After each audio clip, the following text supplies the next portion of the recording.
یہ جیسے کہ میں نے آپ کو بتایا کہ بہت سارے میڈیا ہاؤسز جو ہیں ان سے میں نے لے کے کی ہے، لیکن اس کے اندر جو سب سے انٹرسٹنگ مجھے ہیڈ لائن جو لگی تھی وہ لگی تھی نیو یارک ٹائمز کی، جس میں کہ وہ کہتے ہیں ہاؤ پاکستان ابنڈنڈ جناز آئیڈیلز، کہ جو ان کا ویژن اور آئیڈیلز تھے ہم نے کیسے بھلا دیے ہیں وہ سارے کے سارے. تو اسی کو میں نے جو ہے آج اپنا اسپیشل رپورٹ کا بھی ہیڈ لائن بنایا. اچھا جی، سپٹمبر 11 1948 سے شروع ہوتی ہے سٹوری، اور وہ کہتے ہیں جی کہ بیئرلی ایئر آفٹر پاکستان's برتھ، یہ جو ایک فلائٹ ہے یہ کوئٹہ میں لینڈ کی ایٹ ایئر فورس بیس، نہیں کوئٹہ سے کراچی میں جو ہے وہ لینڈ کی، جو کہ اس وقت پاکستان کا کیپٹل تھا، اور اس پلین کے اندر محمد علی جناح تھے جو کہ پاکستان کے فاؤنڈنگ فادر تھے، اور ان کو ٹیوبرکلوسس ہوا تھا اور ایڈوانس سٹیج میں تھے اور ان کی حالت بہت زیادہ خراب تھی. ایک ایمبولنس بلائی گئی کہ جس میں کہ جناح صاحب کو ان کے جو ریزیڈنس ہے اس میں لے کے جایا جائے. ڈاؤن ٹاؤن کراچی میں وہ تھا جو 30 منٹس اوے تھا یہاں پہ بیس سے، لیکن ہاف وے جب یہ پہنچے تو وہاں پہ ایمبولنس ان کی خراب ہو گئی اور ان کے پاس کوئی بھی بیک اپ پلان نہیں تھا کہ ایک دوسری ایمبولنس کو فوراً بھیجا جاتا. جناح صاحب جو ہے ان کو اسٹریچر کے اوپر 2 گھنٹے کراچی کی جو ہاٹ اور ہیومڈ جو ویدر تھا آٹم کا، وہاں پہ جو ہے ان کو انتظار کرنا پڑا. بائی دا ٹائم وہ ادھر اپنے گھر پہنچے تو ایوننگ میں ان کی ظاہر ہے کہ ڈیتھ ہو گئی. ڈاکٹرز جو ان کو ٹریٹ کر رہے تھے جناح صاحب کو ٹی بی کے لیے، کیونکہ یہ بہت ہیوی اسموکر تھے اور بہت زیادہ جو ہے یہ آپ کو پتہ ہی ہے پائپ پیتے تھے، سگار پیتے تھے، تو ڈاکٹرز نے سوچا کہ شاید ان کی ٹی بی اچھی ہو جائے اگر یہ جو ماؤنٹینس ایریا ہے کوئٹہ کا وہاں پہ چلے جائیں اور اس کا ڈرائی ویدر جو ہے ان کی کنڈیشن امپروو کرے گا. لیکن اس نے چونکہ امپروو نہیں کی تو پھر ان کو کہا گیا کہ آپ کراچی آ جاؤ، شاید کراچی میں یہ جو ہیومڈ سی لیول ایئر ہے شاید آپ کے لنگز کو ریوائیو کرے. جناح صاحب جو ہیں آپ کو پتہ ہی ہے کہ انہوں نے ہمارے لیے جو مسلمس آف انڈیا تھے، انڈین سب کانٹیننٹ، ان کے لیے ایک سیپریٹ ہوم لینڈ کی سٹرگل شروع کی تھی 1937 سے 1947 کے بیچ میں. یہ چلے گئے تھے ناراض ہو کے ہندوستان کے حالات دیکھتے ہوئے، لیکن ان کو پھر سے واپس بلایا گیا تھا اور ان کو کہا گیا تھا کہ صرف آپ ہو جو کہ مسلمس آف انڈیا کے لیے ایک سیپریٹ ہوم لینڈ کا سٹرگل کر سکتے ہو. سیکنڈ ورلڈ وار کے بعد جو برٹش امپائر تھی وہ بھی بہت زیادہ کمزور ہو گئی تھی اور بہت زوروں سے جو یہ انڈیپینڈنس کی جو پکڑی ہوئی تھی جو موومنٹ ہندوستان کے اندر، اس میں آخر کار برٹن جو ہے وہ جھک گیا اور اس نے کہا کہ ٹھیک ہے میں انڈیا کو انڈیپینڈنس دوں گا. لیکن حالانکہ آپ نے سنا ہی ہوگا کہ جو ونسٹن چرچل نے کہا تھا، انہوں نے کہا تھا یہ قوم اتنی بروٹش ہے کہ یہ تو کیونکہ ان کو بھی کچھ لفظ آگے تھے اردو کے، کیونکہ ہندوستان کے ساتھ اتنے عرصہ حکومت کی تھی 250 سال، تو انہوں نے کہا جی کہ چولہا اور چپاتی کے اوپر بھی یہ ٹیکس لگا دیں گے تو ابھی ٹائم نہیں ہے ان کو انڈیپینڈنس مت دو. بہرحال جی برٹش امپائر نے سوچا کہ اب ٹائم ہم اور زیادہ یہاں پہ نہیں گزار سکیں گے تو ان کو انڈیپینڈنس دی جائے. پاکستان جو ہے پھر وہ اگست 14 1947 کو بنایا گیا. اسی دن انڈیا کو بھی انڈیپینڈنس ملی، لیکن ہندوستان نے سوچا کہ ہم نیکسٹ ڈے جو ہے اپنا انڈیپینڈنس منائیں گے. جناح صاحب جو ہیں وہ یہ جو نیو ریپبلک بنی اس کے فرسٹ گورنر جنرل تھے. اگست 11 1947 کو جناح صاحب جو ہے انہوں نے بالکل یہ کلیئر کر دیا، جس وقت انہوں نے خطاب کیا پاکستان کی پہلی کانسٹیٹیوئنٹ اسمبلی کا پہلا جو ان کا ایڈریس تھا وہ بہت ہی زیادہ کلیئر تھا. انہوں نے کہا جی کہ you are free to go to your temples, to your mosques اور any other place of worship in this state of Pakistan. تمہارا ریلیجن کیا ہے، کاسٹ کیا ہے، کریڈ کیا ہے، this has got nothing to do with the business of the state. یعنی سوچیں کہ جناح صاحب کی اسپیچ کیا ہے کہ تم اپنے ٹیمپلز، اپنے ماسک، جو بھی تمہاری ورشپ کی پلیس ہے وہ جاؤ، جو اسٹیٹ ہے اس کا تعلق تمہارے ریلیجن کے ساتھ بالکل نہیں ہے. اور ہم دیکھیں ہم نے اس کو توڑ کے کیسے اسٹیٹ کا ہی مسئلہ بنا دیا. وہ کہتے ہیں جی کہ وہ کنٹینیوسلی یہ ایمفسائز کرتے تھے کہ جو آپ سب کے لیے ایکول جو سٹیزنشپ ہے پاکستان کی، چاہے آپ کا ریلیجن اور ایتھنیسٹی کوئی بھی ہے. ویسٹرن میڈیا کہتا ہے جی کہ اور اسی چیز کے اوپر پاکستان میں آج تک بھی لڑائی ہو رہی ہے. یہ پہلا آئیڈیل تھا ان کا جو کہ جناح صاحب کا چھوڑ دیا پاکستانی قوم نے.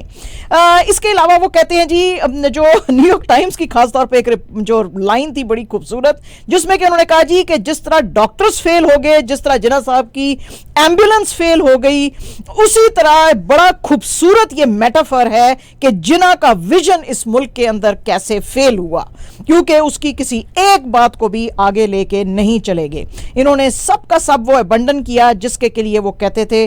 اور بات کرتے تھے کہ تم سب یونائٹڈ ہو، تم کو یونائٹڈ رہنا ہے. وہ بالکل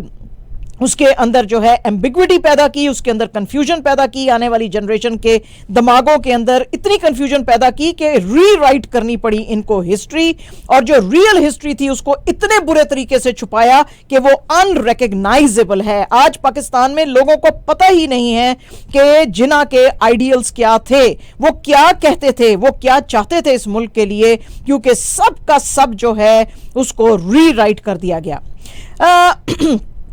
وہ کہتے ہیں جی کہ 6 مہینے ابھی جناح صاحب کی ڈیتھ کو ہوئے تھے, تو جو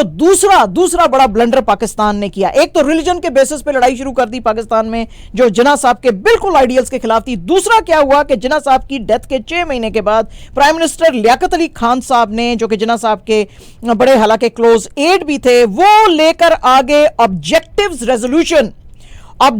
ریزولوشن جو تھی اس نے ڈرافٹ کیا پاکستان کا کانسٹیٹیوشن, اور پھر اس کو اڈاپٹ کیا گیا ان 1956. اس کے اندر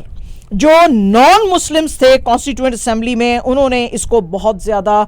جو ہے اس کے خلاف بولے. انہوں نے کہا جی کہ آپ ایک لائن ڈیوائیڈ کر رہے ہیں, آپ یعنی کہ ایک لائن بنا رہے ہیں مسلمز اور نان مسلمز کے بیچ میں, اور یہ جناح صاحب کے سٹیٹڈ ویوز کے بالکل اگینسٹ ہے. یہ تھیوکریسی کی طرف جو ہے پاکستان کو لے کے جائے گی, لیکن لیاقت علی خان صاحب نے بالکل اس کے اوپر دھیان نہیں دیا. میاں افتخار الدین جو کہ بڑے ہی جو تھے founder of progressive papers limited, جو کہ بے شمار نیوز پیپرز چھاپتے تھے, انہوں نے وہ واحد مسلمان ممبر آف اسمبلی تھے جنہوں نے کہ لیاقت علی خان کے یہ جو آبجیکٹیوز ریزولوشن تھا اس کے خلاف بولے. باقی تمام مسلمانوں کو یہ بات ان کی بڑی اچھی لگی کہ ہاں جی اب تو مسلمان اس ملک پہ راج کریں گے, اور نان مسلمز کو جو ہم کہتے ہیں عام زبان میں کہ کھڈے لائن ان کو لگایا جائے گا. آن مارچ 12 1949 5 days جو تھی وہ ڈیبیٹ ہوئی اس کے اوپر, اور جناح صاحب کا جو لبرل ویژن تھا پاکستان کے اوپر وہ سارے کا سارا سکریپ کر دیا. یہ تھا دوسرا کھنجر جو پاکستان کے اندر کبویا گیا. پرائم منسٹر خان جو تھے یعنی کہ لیاقت علی خان, انہوں نے ایک اور جو کام کیا جو کہ بیسیکلی پاکستان میں اور تباہی کے